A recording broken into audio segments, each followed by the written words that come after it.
Welcome to this session of Literary Criticism, where we would be discussing the preface to Lyrical Ballads by William Wordsworth.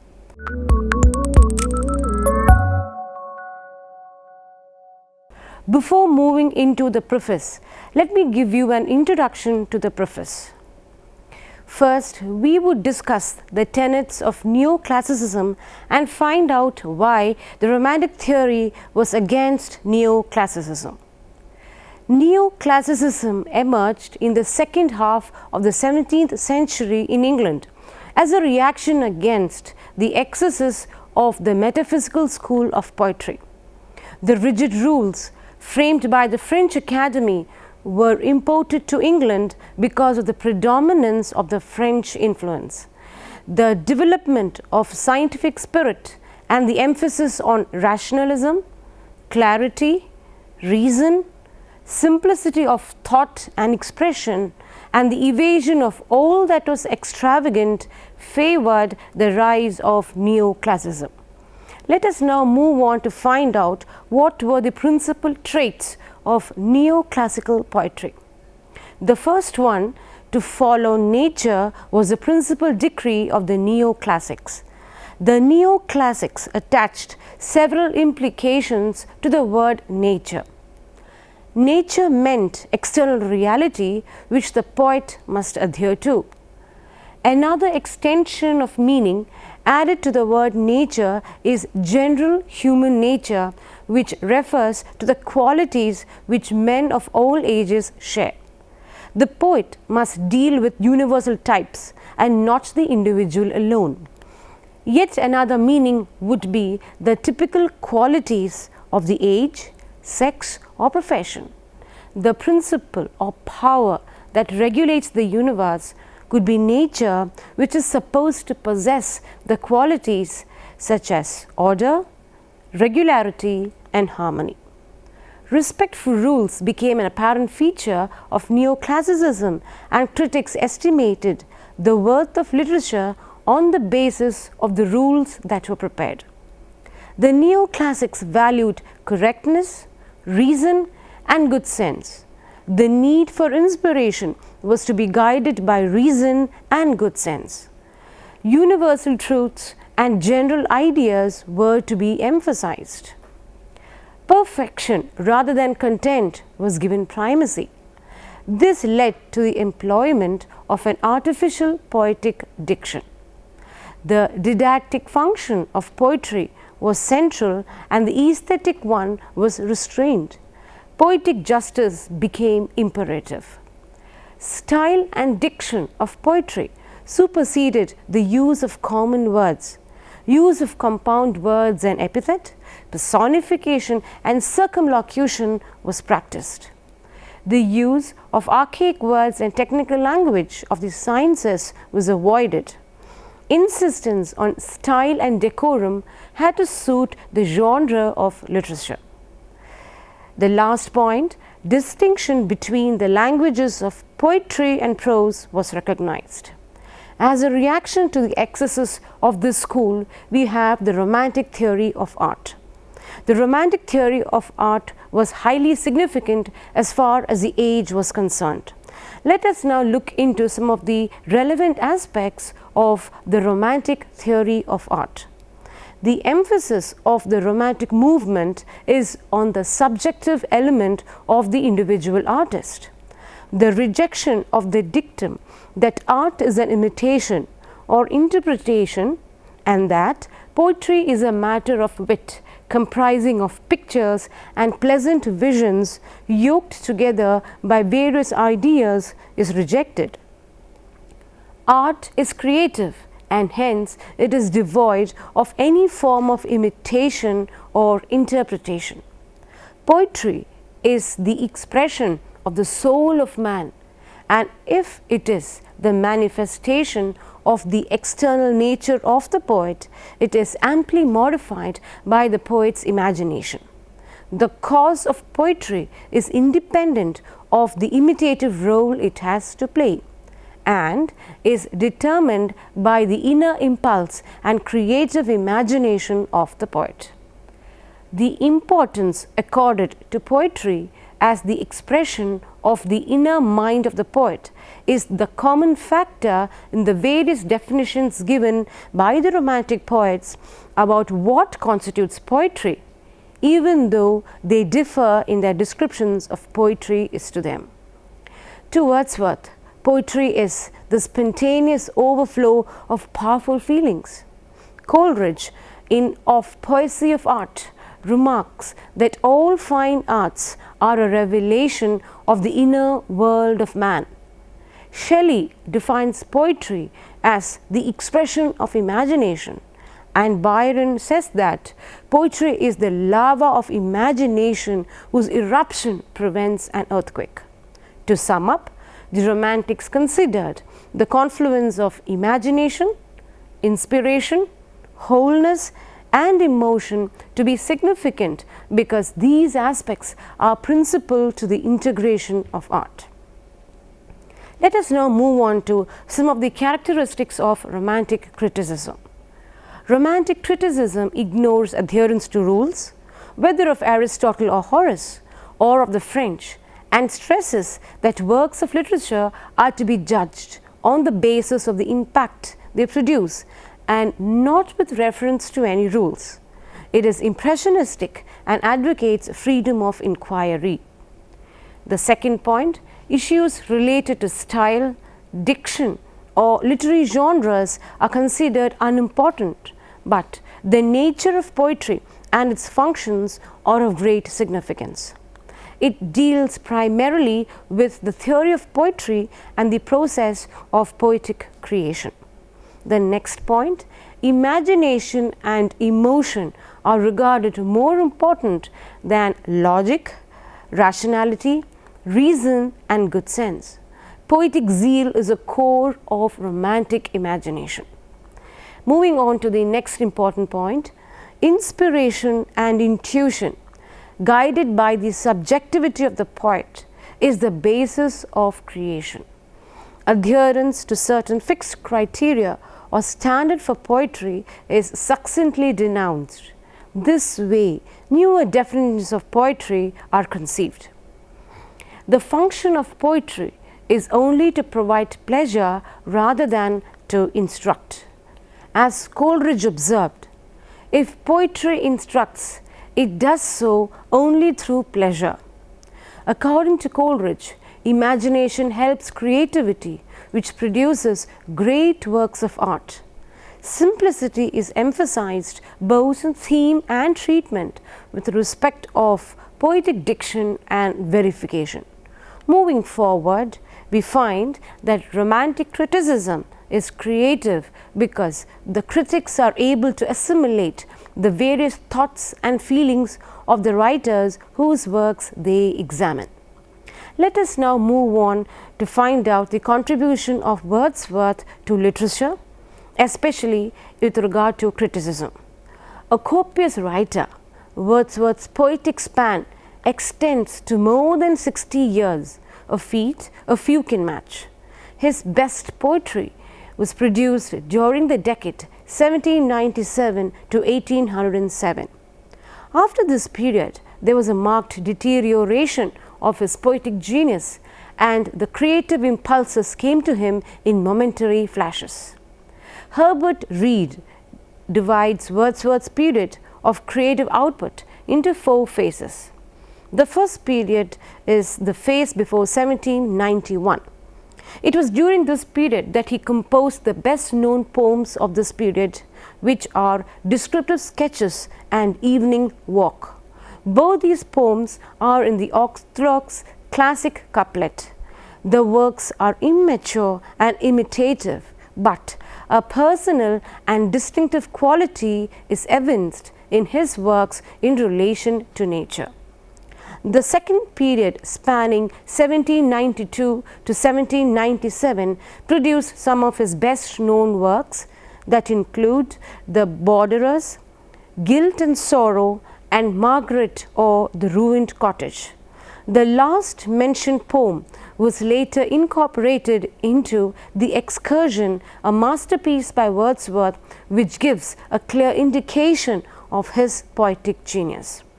The third period, spanning 1797 to 1807, was one of the most glorious decades in which his powers were at his zenith and Wordsworth produced his best works. The influence of Coleridge and Wordsworth's sister Dorothy helped Wordsworth to overcome the moral crisis that had troubled him during his earlier visit to France and to help him regain his joy in nature. A new influence was added to this happy and peaceful life after his marriage with Mary Hutchinson in 1802. The chief achievements of this remarkable decade are the Lyrical Ballads in 1798. This work contains such admirable poems as Lines Written in Early Spring, Michael, Fountain, among other poems, and ending with lines composed a few miles above Tintern Abbey on revisiting the banks of the Wye during a tour, July 13, 1798. Peter Bell was published in 1819. The famous Lucy group of poems composed early in 1799 during a German tour. To this period also belongs poems such as Lucy Gray, Nutting, and Rose. The spiritual insight of Wordsworth is noted in these poems. The prelude, or the account of the growth of the poet's mind, commenced in 1799 and completed in 1805, but published posthumously in 1850. It is an autobiographical poem running into 14 books. It was intended to form a part of a philosophical epic, The Recluse, which however could never be written. Ode, Intimations of Immortality from Recollections of Early Childhood, began in 1802 on the eve of his happy marriage and was completed in 1805 after a gap of 3 years. The great poems of the periods 1804 to 1807, which included Ode to Duty, Highland Girl, Solitary Reaper, Affliction of Margaret, Happy Warrior, Resolution and Independence, Peel Castle, To the Cuckoo, My Heart Leaps Up, and I Wandered Lonely as a Cloud, among others. All these poems were included in the 2 volumes of his poetry published in 1807. The Excursion began in the year 1802 and was published in 1814. It runs into 9 books and was intended to be a part of The Recluse. It reveals the poet's love of nature. Herbert Reed is of the view that the work lacks poetic unity. We move on to the sonnets. Wordsworth wrote some of the sonnets of the highest quality. Sonnet on Sonnet, Milton, Upon Westminster Bridge, The World is Too Much with Us, and the series on River Duddon. The fourth period saw a decline in his poetic prowess, the period between 1808 and 1850. After 1807, the poet's powers began to decline. His genius revived only occasionally. Ecclesiastical sketches and lines written on Charles Lamb, among others, belong to this period. The important precepts of Wordsworth's literary criticism include the Preface, 1802, Appendix on Poetic Diction, also in 1802, Essay supplementary to the Preface in 1815, and Notes to the Song and other poems. Let us now move on to understanding the Preface. We begin with the origin and evolution of the Preface to the Lyrical Ballads. The Lyrical Ballads was first published in 1798, and to this edition Wordsworth added a short foreword which briefly mentioned the main points of his argument. He pointed out that his poems were in the nature of experiments to find out whether the themes taken from common life and composed in the language of real people are suitable for poetry. He firmly denounced the artificial diction of the poetry that was prevalent in his times. The second edition of the Lyrical Ballads was published in 1800 with a detailed preface. Coleridge claimed that it was half a child of my own brain, since many ideas originated in the numerous discussions between the two poets. Coleridge had passed his notes to Wordsworth, who organized the structure of the Lyrical Ballads and assimilated the thoughts according to his own way of thinking. However, Coleridge would later disagree with Wordsworth on several grounds. The expanded third edition in 1802 is considered important because of the succinct explanation of the nature and characteristics of the poet and the reasons for his superiority over the man of science. It included an assessment of the nature of poetic pleasure. To this edition, Wordsworth also added the Appendix on Poetic Diction, which detailed poetic diction and its history. The preface was revised and perfected for each subsequent edition of the Lyrical Ballads, but the poet's views did not change. The 1805 edition saw no new changes, but in the 1815 edition, the preface appeared as an appendix and the volume was given a new preface. To this edition, Wordsworth added an essay supplementary to the preface. The preface in 1802, Appendix on Poetic Diction also in 1802, and the essay supplementary to the preface in 1815 contain the important precepts of Wordsworth's literary criticism. Let us now move on to finding out the significance of the preface to Lyrical Ballads. Along with Sidney's Apology for Poetry and Shelley's Defense of Poetry, Wordsworth's preface is reckoned as a critical document of immense significance. It is noteworthy for it contains an account of the creative process substantiated by a poet of the Romantic tradition and was still in its infancy. The preface is regarded as the manifesto of the Romantic movement in poetry. While pleading for the choice of the subjects of poetry from the incidents and events of common life, revitalizing poetry by opening new vistas for expressing ideas, emotions and passions that regulate human instincts, the preface succeeded in advocating a form of art that was intimately connected with individualism and subjectivity. Let us now try to find out the necessity of the preface to the Lyrical Ballads. The preface to the second edition of the Lyrical Ballads was incorporated because some of his friends advised him to include the preface to project the aims and objectives of the poems and put forth a defense of his theory of poetry.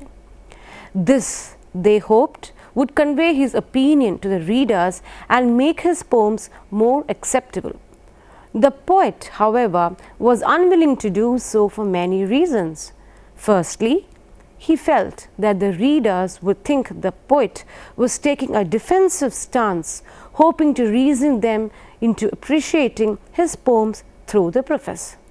He believed that the poet should trust the good sense of his readers for the acceptance of his verses, then make a formal request to accept them per se. If the verses are noteworthy of appreciation, acceptance would come by itself, and the need for reasoning or argument on the poet's part would be inessential. Secondly, he knew that within the limited scope of the preface, a suitable and adequate defense of his view of poetry could not be proposed. A substantial justification would entail an estimation of the prevalent public taste, point out to changes that have taken place in social and literary circles and the reactions of the language on the human mind. His is a new kind of poetry, and a suitable defense of it would require scrutiny of several issues. However, he would not want to thrust his poems abruptly on the public without an introduction. His poems, which differed so radically from those which were popular at the time, needed an initiation into the differences they carried with them. In other words, his preface should be taken as a brief opening to his poems rather than a systematic and elaborate defense of his theory of poetry. Wordsworth believed that poetry that appeals to the mind is one that could stir the imaginative abilities of his readers, which would be possible only if the readers can appreciate the poetry. This, in turn, would entirely depend upon the proper understanding of the poems. We now would like to summarize what we have done so far. Wordsworth puts forth his theory of poetry in the preface to Lyrical Ballads that is considered to be impressionistic in nature. The preface served to initiate a favorable and positive climate for the reception of new kinds of artistic compositions in the Lyrical Ballads. Importance is given to spontaneity and expression of the personality of the poet. He considers the preface to be the gateway to his poems rather than a defense of his theory of poetry, which he is not interested in. Wordsworth's intention is to give his readers ample time to read and accept the changed pattern of poetry. He wishes to present his verse in an interesting manner, and the poems would trace the primary laws of human nature. To understand this module better, we would be doing a follow-up with the questions and answers that would follow. I do hope that you would be interested in knowing more about the contribution of Wordsworth. See you then, until we meet next time with further ideas on Wordsworth and the preface to Lyrical Ballads.